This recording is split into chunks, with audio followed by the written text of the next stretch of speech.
राधे राधे। दोस्तों, चाहे मर जाना, मगर यह 3 बातें स्त्रियों को कभी मत बताना।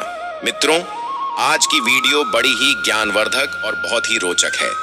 आज की वीडियो का मकसद है कि कभी भी इन 3 बातों को स्त्रियों को या अपनी पत्नियों को कभी नहीं बतानी चाहिए।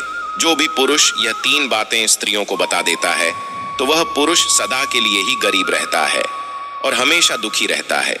तो प्रिय दर्शकों, वह कौन सी 3 बातें हैं जो पुरुषों को मरते दम तक अपनी पत्नी या स्त्री को नहीं बताना चाहिए? मेरे प्रिय दर्शकों, यह 3 बातें हम आपको एक छोटी सी कहानी के माध्यम से बताने जा रहे हैं। प्रिय बंधु, प्राचीन समय की बात है। एक नगर में एक राम गोपाल नाम का एक व्यक्ति रहा करता था। राम गोपाल मन से बहुत ही भोला था और बहुत ही सीधा साधा था।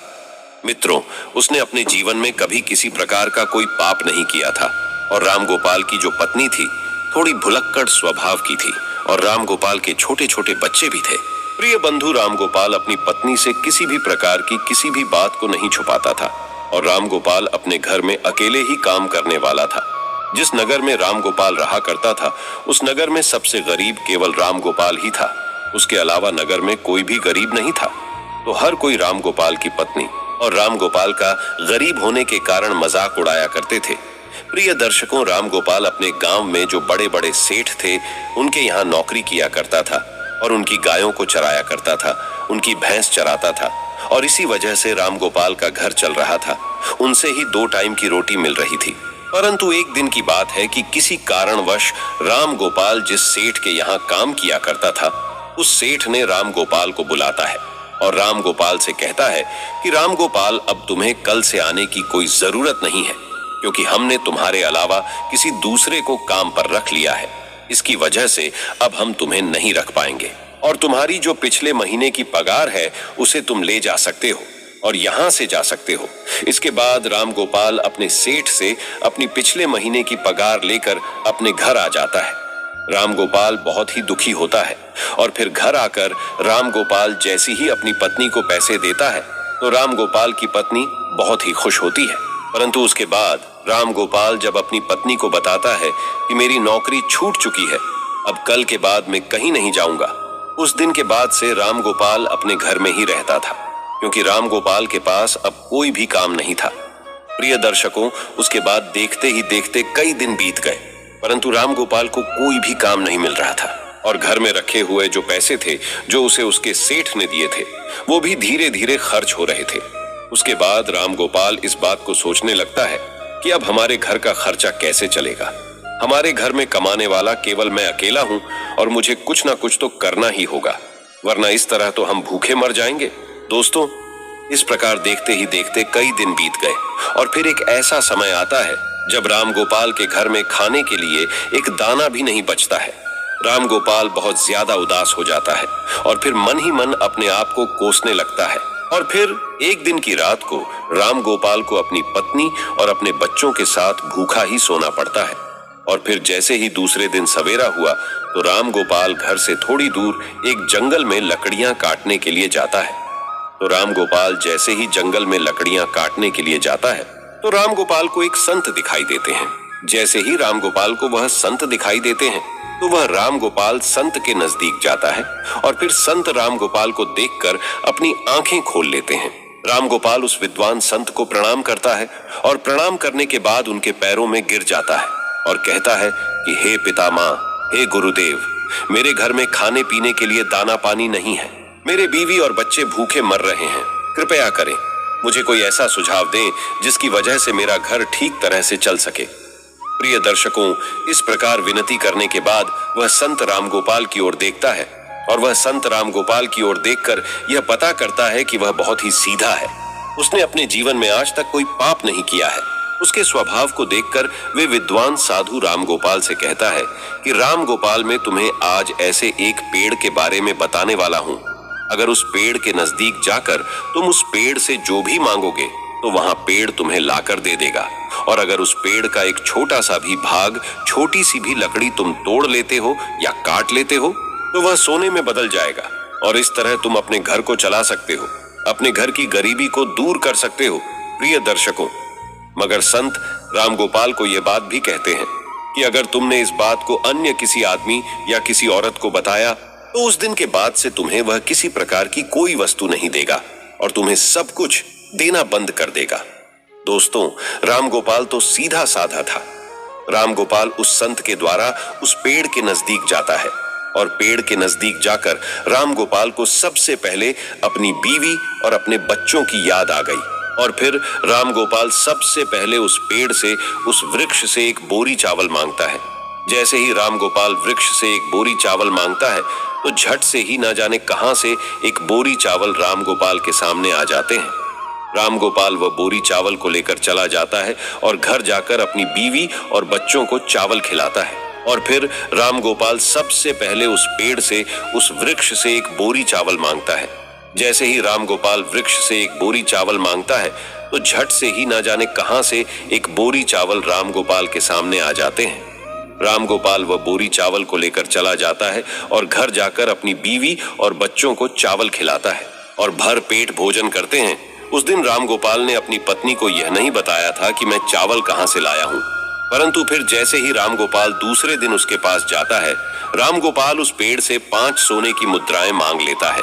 और जैसे ही राम गोपाल मांगता है, झट से पेड़ राम गोपाल को 5 सोने की मुद्रा देता है और राम गोपाल 5 सोने के सिक्के पाकर खुश हो जाता है और अपने घर को आ जाता है। घर आकर राम गोपाल अपनी पत्नी को सोने के सिक्के देता है तो राम गोपाल की पत्नी भी बहुत खुश होती है। और उसके बाद राम गोपाल अपनी पत्नी को सारी बात बता देता है, क्योंकि राम गोपाल की पत्नी जैसे ही राम गोपाल के हाथ में 5 सोने के सिक्के देखी तो वे राम गोपाल से पूछने लगी कि आखिर तुम यह कहां से लाए हो। तो राम गोपाल अपनी पत्नी को सारी बातें बता देता है। प्रिय दर्शकों, राम गोपाल अपनी पत्नी से कुछ नहीं छुपाता, मगर राम गोपाल को इस बात का भी पता था कि उसकी पत्नी भुलक्कड़ है। लेकिन वे सारी बातें अपने पड़ोसियों को बता देती हैं, जो भी उसे बताता हूँ।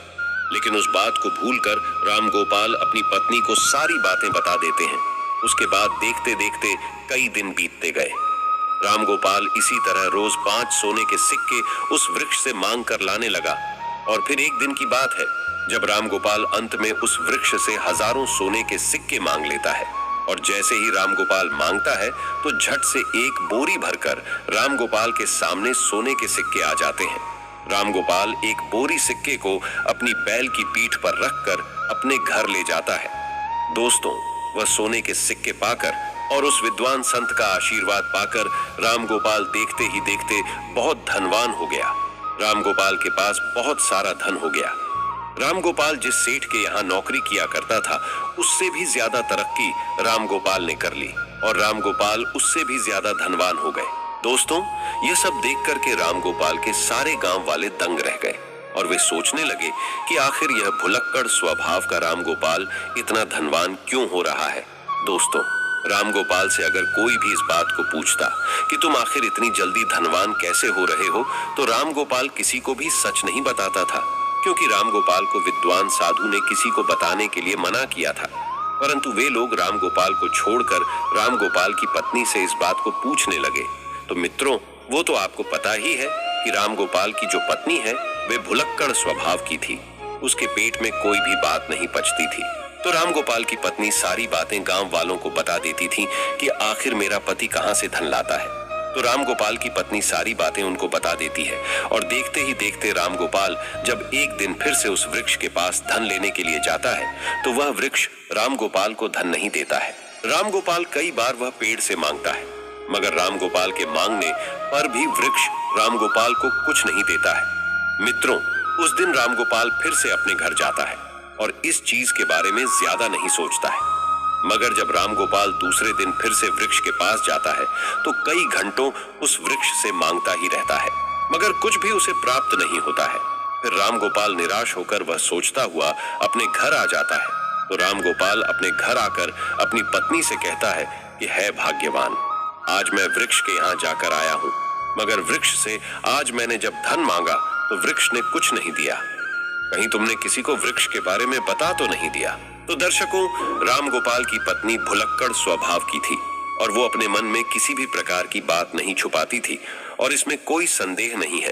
तो राम गोपाल की पत्नी राम गोपाल से कहती है कि पिया जी, जब मुझसे गांव वालों ने पूछा कि इतना सारा धन तुम्हारे पास कैसे आ रहा है, तो मैंने उन सबको बता दिया दोस्तों, अपनी पत्नी के मुख से यह बात सुनकर रामगोपाल समझ जाता है कि हो ना हो ये सारी करतूत मेरी बीवी की ही है। उसके बाद में रामगोपाल अपनी पत्नी को बहुत डांटता है और फिर इस तरह से कई महीने बीत जाते हैं। रामगोपाल के पास जो धन था वह धीरे धीरे खर्च होता जाता है और देखते ही देखते रामगोपाल फिर अमीर से गरीब होने लगता है और फिर से रामगोपाल की स्थिति वही हो जाती है। रामगोपाल के घर में खाने के लिए दाना नहीं बचता है। दोस्तों, फिर से रामगोपाल की पत्नी और रामगोपाल और उसके बच्चे रात को भूखे सोते हैं। तब रामगोपाल अपनी पत्नी को कोसने लगता है और अपनी पत्नी से कहता है कि भुलक्कड़, यह सब तुम्हारी वजह से हो रहा है। अगर मैं तुम्हें ना बताता तो आज यह दिन नहीं देखना पड़ता। रामगोपाल अपनी पत्नी से कहता है, मगर अब बहुत लेट हो चुका है। मित्रों, फिर एक दिन रामगोपाल उस संत को ढूंढने के लिए जंगल में जाता है, मगर रामगोपाल को वह संत विद्वान साधु उसे पूरे वन में, पूरे जंगल में नहीं मिलता है। रामगोपाल को ढूंढते ढूंढते कई घंटे बीत जाते हैं और फिर कई घंटे बाद रामगोपाल को मिल जाते हैं। संत मिलते ही रामगोपाल उनके चरणों में गिरकर रोने लगता है और गिड़गिड़ाने लगता है और कहता है, हे गुरुदेव, आखिर मुझसे ऐसी कौन सी भूल हो गई है जिसकी वजह से आप मुझसे रूठ गए हो। आप ही मेरे दाता हो, आप ही मेरे विधाता हो। हे विधाता, आप मेरी भूल को माफ करें, क्योंकि मेरी एक भूल के कारण आज मेरे बच्चे भूखे सो रहे हैं, मेरे संतान भूखे सो रहे हैं। इसलिए हे भगवान, आप मेरी सहायता करें। मित्रों, उसके बाद भी विद्वान संत रामगोपाल से कहता है कि रामगोपाल, अगर ऐसी बात है तो मैं तुम्हें माफ करता हूं, परंतु आज मैं तुम्हें एक बात बताने वाला हूं और मेरी बात यह है कि कभी भी जीवन में ये 3 बातें हर पुरुष को अपनी पत्नियों को, अपनी स्त्रियों को नहीं बतानी चाहिए। जो पुरुष इन बातों को बताता है वो पुरुष हमेशा जीवन में सदा के लिए दुखी रहता है, सदा के लिए जीवन में गरीब रहता है। दोस्तों, उसके बाद विद्वान संत कहते हैं कि रामगोपाल, अगर इन 3 बातों को तुम आज से ही अमल कर लोगे तो फिर से तुम्हारे अच्छे दिन आ जाएंगे। तुम्हारे पास ठीक उसी तरह धन आने लगेगा जिस तरह तुम्हारे पास पहले था। तो प्रिय दर्शकों, वह संत रामगोपाल को पहली बात बताने लगता है और कहता है कि सबसे पहली बात यह है कि कभी भी किसी पुरुष को अपनी पत्नी को अपनी कमाई का जरिया नहीं बताना चाहिए, क्योंकि अगर आप अपनी पत्नी को एक स्त्री को कमाई का जरिया बता देते हैं और अपनी कमाई के बारे में बता देते हैं तो उस कमाए हुए धन को खर्च करने पर रोक लगा देती है, अर्थात उस धन को बिल्कुल भी खर्च नहीं करने देती और साथ ही उसका मायके के जरिए पूरे गांव में ढिंढोरा पीट देती है और अपनी बड़ाई समझकर, अपनी तारीफ समझकर लोगों को बता देती, और जिसमें मानहानि एक पुरुष को ही होती है। दोस्तों, जिस प्रकार से रामगोपाल की पत्नी ने गांव के अन्य लोगों को कमाई का जरिया बताया था, ठीक उसी प्रकार किसी भी पुरुष को अपनी कमाई का जरिया और अपनी कमाई के बारे में कभी भी किसी स्त्री को, अपनी पत्नियों को नहीं बताना चाहिए। दोस्तों, दूसरी बात कि किसी भी पुरुष को अपनी पत्नी को अपनी कमजोरी नहीं बतानी चाहिए, क्योंकि जो पुरुष अपनी पत्नी को कमजोरी बताता है तो वह खुद फंस जाता है। क्योंकि अगर आप अपनी पत्नी को अपनी कमजोरी बताती हो तो वह बार बार आपकी कमजोरी को पकड़ लेगी और आपसे अपना काम करवाने लगेगी, उस कमजोरी को पकड़कर आपको दबाने लगेगी। और अगर आप अपनी कमजोरी अपनी पत्नी को बता देते हैं तो आप अपने जीवन में हमेशा पछताते ही रहोगे। इसीलिए किसी भी पुरुष को अपनी पत्नी को अपनी कमजोरी नहीं बताने चाहिए। तीसरी बात कि किसी भी पुरुष को अपनी पत्नी को अपने जीवन में हुए अपमान के बारे में नहीं बताना चाहिए, अर्थात जो पुरुष अपनी पत्नी को अपने अपमान के बारे में बताता है तो वह अपनी हर बात पर, छोटे छोटे झगड़े पर आपके उस अपमान के बारे में बोलकर उसका हवाला देकर आपको परेशान करेंगी, आपको मजबूर करेगी और बार बार उस अपमान का हवाला देंगी। क्योंकि स्त्रियां धर्म और कर्म से बंधी हुई होती हैं, इनके मन में इनकी अपनी इच्छाएं छुपी होती हैं और यह अपनी बातों को अन्य लोगों को नहीं बताती है, मगर यह दूसरों की बातों को दूसरे तक अवश्य ही बता देती है। इसलिए अगर आप अपनी अपमान के बारे में अपनी पत्नी को बताते हैं तो इसमें आपकी 100% मानहानि होती है। प्रिय मित्रों, ये 3 बातें कभी भी एक पुरुष को अपनी पत्नी को नहीं बतानी चाहिए। तो मित्रों, ठीक इसी प्रकार में विद्वान साधु रामगोपाल को ये 3 बातें बता देता है कि रामगोपाल संत के द्वारा बताई गई 3 बातों पर अमल करता है और उसके बाद अपने घर जाता है और घर जाकर इन 3 बातों पर अमल करने लगता है।